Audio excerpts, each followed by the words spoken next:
Hello, this is Julian with Coffee Reviews, and today we'll be reviewing the Gutierrez wash processed Costa Rica from Ilse Coffee. There's the bag right there.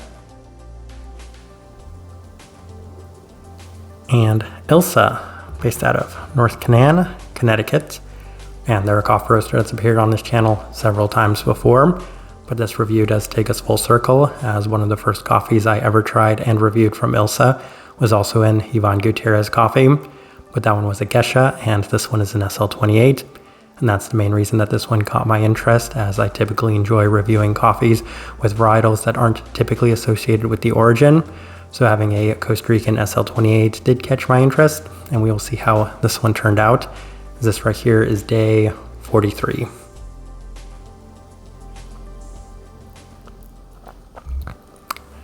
And recipe we went with for this coffee was actually our April recipe, which is a 15:1 water to coffee ratio, brewed at 95 degrees Celsius, about 203 degrees Fahrenheit.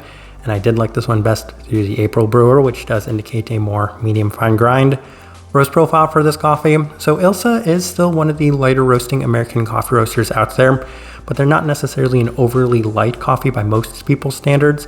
So this one right here reminded me a fair bit of some of the coffees we've had from Passenger in the past, which is to say that it's either on the lighter side of that light medium, or you could even say on the more developed side of a light in terms of that roast profile.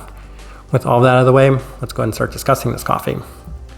Day 19, first impression, and we did opt for the V60, and the cup was mostly skewing on the herbal side of things, with plenty of the listed watermelon there, as there's a fair bit of the slight red fruit aspect within this one.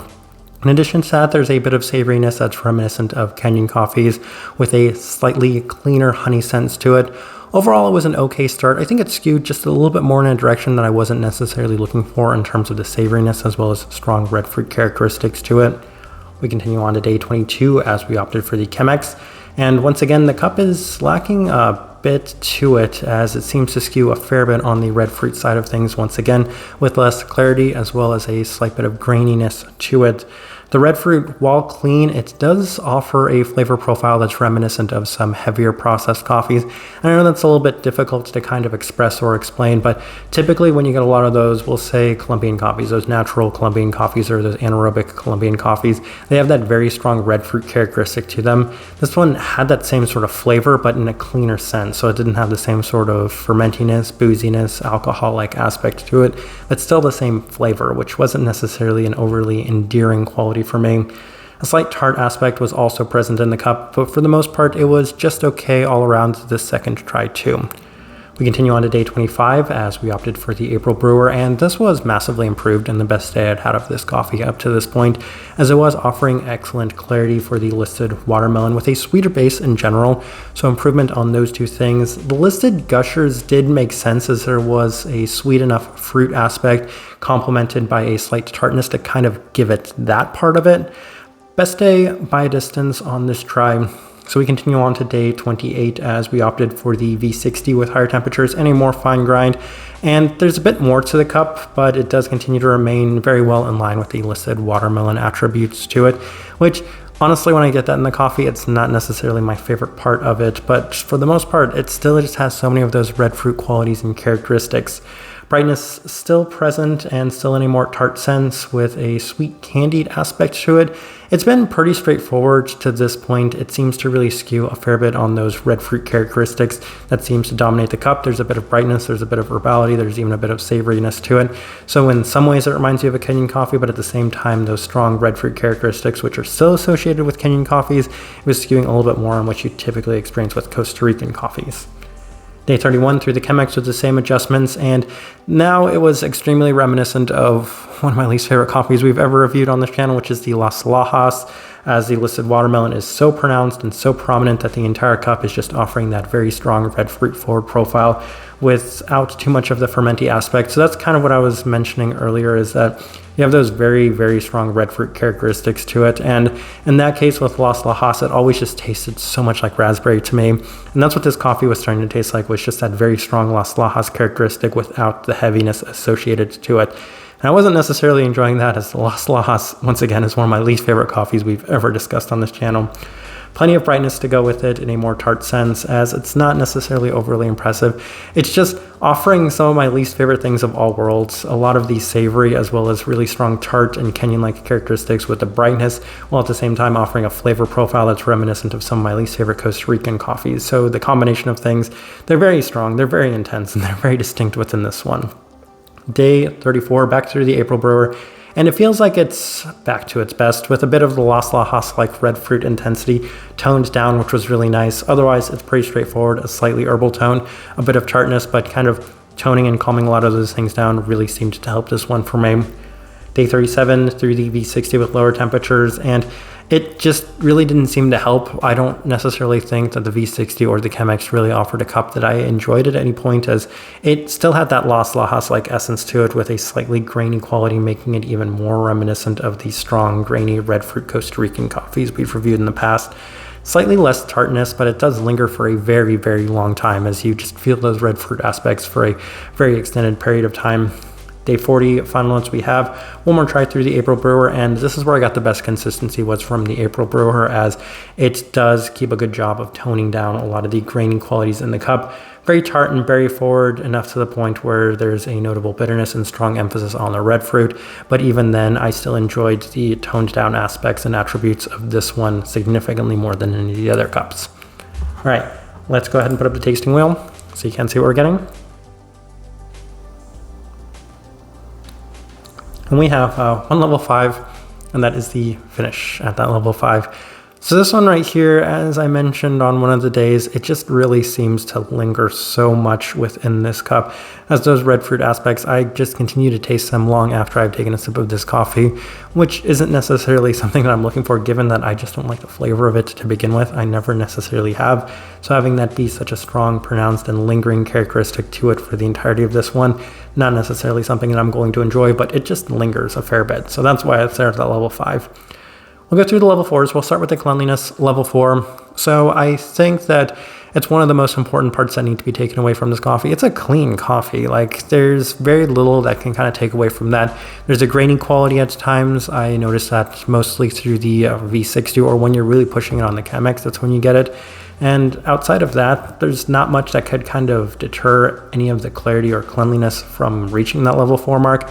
But with that being said, it still just seemed to offer a lot of the characteristics, like the flavor profile that's reminiscent of more processed coffees. So I can't knock it off for having that flavor, but at the same time, the clarity was enough to score that level 4 at least.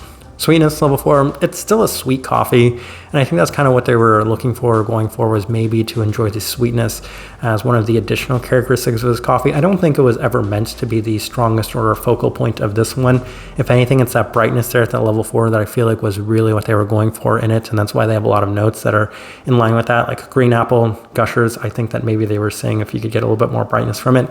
And the brightness is fine. It's never my biggest priority, and given that it was one of the more pronounced characteristics to it, to complement a flavor profile that I wasn't really enjoying, yeah, it gets that level 4 for me, but it's not something that's going to overly appeal to me. Florals, level 4. So it's something I've hardly mentioned, but it did have a fair bit of those red florals, maybe not necessarily to the definition or we'll say clarity that a lot of the Kenyan coffees had, as this one still has a little bit of that hibiscus-like characteristic. It's a very red-themed cup to begin with, so having that there at that level 4, I don't think it's really a surprise to me. That can't be something I typically associate with a lot of SL28 coffees in general. Berry fruit, level 4. So whether or not you want to call this watermelon, whether or not you want to call it red raspberry, I think that you're just getting a very strong berry fruit to this one. And Kenyan coffee is, of course, classically associated with a lot of the more tart berry aspects. But for me, it was a very well-defined and very well-pronounced red raspberry characteristic. That watermelon also present. I mean, those are two characteristics that are very synonymous with those Las Lajas coffees in general. It may not necessarily be to the same intensity as the naturals or the anaerobic natural versions of them, but they're still very strong within this cup. So level 4, definitely justified, but maybe since I've had ones that push that all the way up to level 5, it's not quite to that extent. Citrus, level 4. That's the best place to put the apple brightness that's within this one. I think that green apple makes a lot of sense.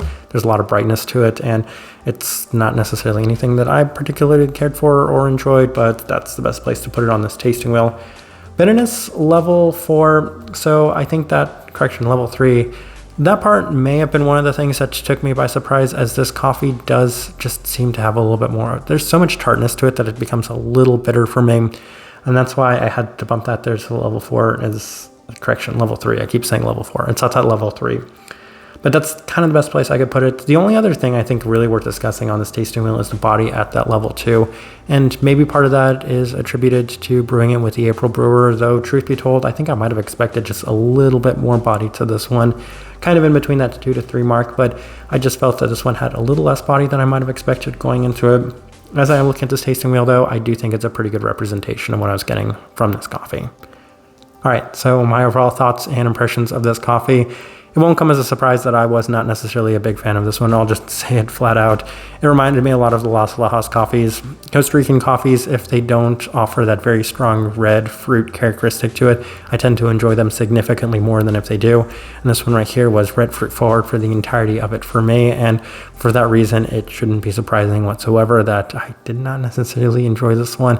I had really high expectations for this coffee going into it, as the Gutierrez we tried from them in the past was maybe a little bit super honey forward, and that's the other floral characteristic I forgot to mention, is that there's a fair bit of honey in this one too, and that's maybe what I was hoping for a little bit more in this one. When I looked at the descriptors of this, I said, okay, this one might be fun. We might get some, tartness that I was expecting, but we might get some candied attributes as well. But having it skew very similar to a lot of the Las Lajas coffees I've had in the past obviously isn't necessarily going to endear me on this one. Type of person I would suggest this coffee to. This one's a little bit more typical Costa Rican coffee than you're probably expecting going into it. Seeing it as an SL28, I think it gives it that added dimension and characteristic of plenty of brightness as well. But just kind of combine those two things, and I think if you like those two things, then I think this one could be a really nice standout for you. The brightness specifically, as well as the red fruit characteristics. It's a really nice marriage of those two things. It's just unfortunate that those two things aren't things that appeal to me specifically. Still offering great sweetness and really nice clarity in general, so you're getting an abundance of positive characteristics in this one. But for the most part, I think that's the best way I can leave this review. If you by chance had an opportunity to try this coffee, I'd love to know your thoughts and impressions of it as well. If you're enjoying the content, give this video a like, subscribe if you're not already subscribed. This right here has been a review of the Gutierrez wash processed Costa Rica from Ilse Coffee. Thank you for watching.